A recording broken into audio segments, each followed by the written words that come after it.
Support WrestleTalk! Give us a subscribe. Hello and welcome to the WrestleTalk News. I'm Luke Owen and this is a bonus Friday edition. I was a little bit quiet, so I thought, hey, I'll come and join you guys again and we'll do some more wrestling news. This is unedited, so I'm going to apologise for any fluffs that I do in this video. In this video. There you go, there's your first one. You saw like in the week, I tend to flub quite a bit. Thankfully, Wes edits these. But there is a little bit of news that I thought I would cover for you. Our first piece comes from USA Today, who has done an interview with CJ Perry, who has revealed, this is directly from USA Today. Perry made her first appearance with All Elite Wrestling last year, helping her now separated husband Miro. She hadn't been seen on the program since November. That's technically not true. But Perry said her time with them has just finished. She is not listed on the AEW roster. USA Today Sports has reached out to the promotion for more information. Perry said she is now available to sign with any wrestling promotion. She had experience competing in the ring for WWE, but her eyes are set on continuing in a managerial role where she has found success. So there you go. CJ Perry is done with AEW. A short run. This is not quite one of those, say it with me now, 2024 is the year of contracts, because she debuted for AEW in September of last year, All Out 2023 she debuted in the match with Miro and Powerhouse Hobbs. She then got into a feud of sorts, a storyline of sorts, where she was trying to help Miro find his way because he didn't want to be with her, or something like that, like he'd lost his wife and lost it, you all saw the story. She ended up managing Action Andretti as a way to get to Miro, I think. Then she started managing Andrade in November, and that led to the Andrade-Miro match at World's End, where CJ Perry turned on Andrade and sided with Miro. And I think then all three of them have gone. Because Andrade's gone back to WWE, he debuted in the Royal Rumble, or re-debuted in the Royal Rumble.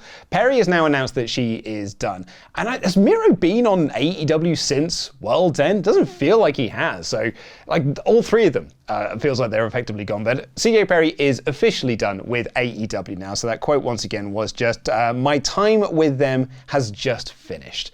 So she is done with AEW. Where would you like to see her go? Do you want to see her go back to WWE? Maybe do some managerial stuff there? Let me know in the comments down below.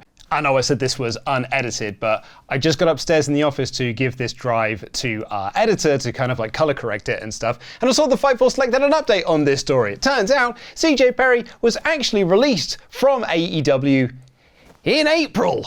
Yeah, quite a while ago, huh? So it turns out that she wasn't really signed to a deal per se. She was on a per appearance deal. So it's also technically not a release. It's just a case of she wasn't factored into any more creative plans, according to Sean Ross Sapp and Fightful Select's Discord. So they just decided to cut ties. So yeah, she's been done with AEW since April. She's only just confirmed the news today.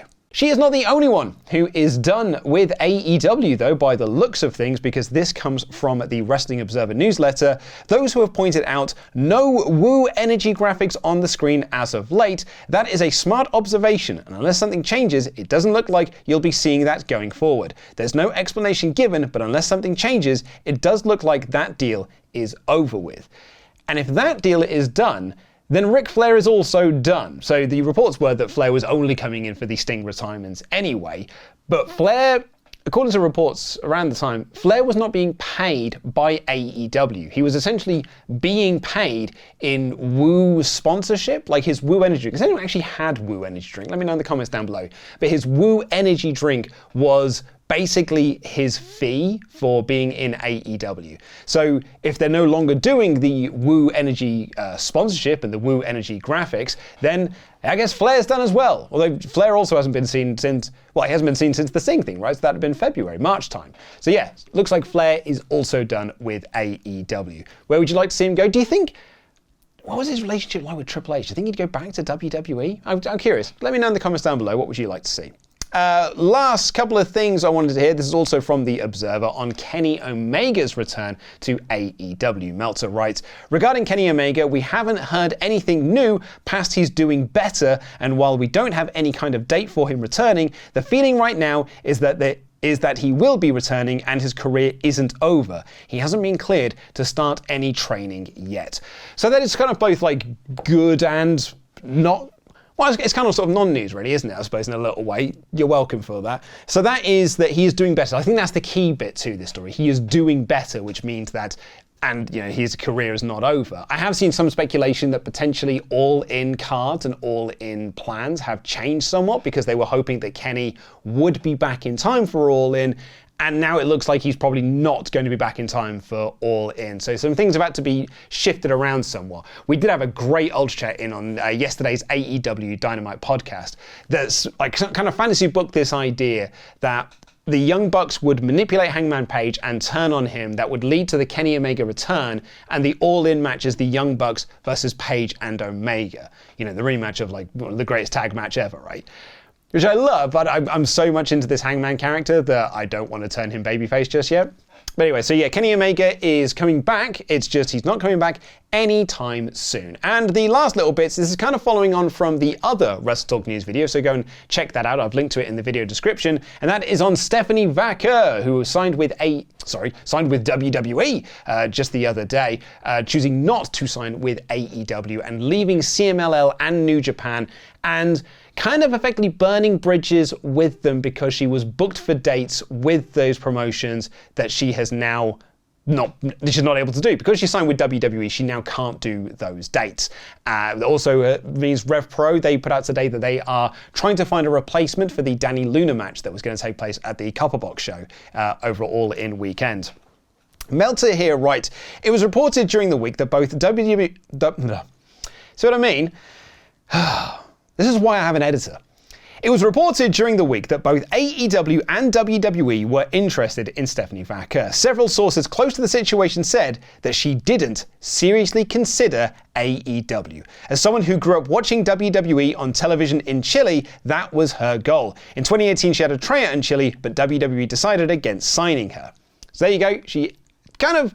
I think some people kind of figured this one out, that WWE was definitely her goal. Like, that was where she wanted to go. Because if she was interested in AEW, it would have allowed her to stake with CMLL and do some stuff with New Japan. Like, Meltzer writes here that AEW made a play for her, and part of the deal was that she would be able to work Fridays and other dates for CMLL, as well as all of her previously announced international bookings as singles and tag team champions. So the AEW deal would have allowed her to stick with CMLL and continue working the indie dates and continue making money that way. However, Meltzer writes here, one person in WWE said that she was offered a tremendous contract, that bit is in quotes, a tremendous contract, because they were aware of the AEW offer. And that, my friend, is the brilliance of having a wrestling war and two doing well promotions, because if you get a big money contract from this one here and the other one really wants you, then they'll just offer more money.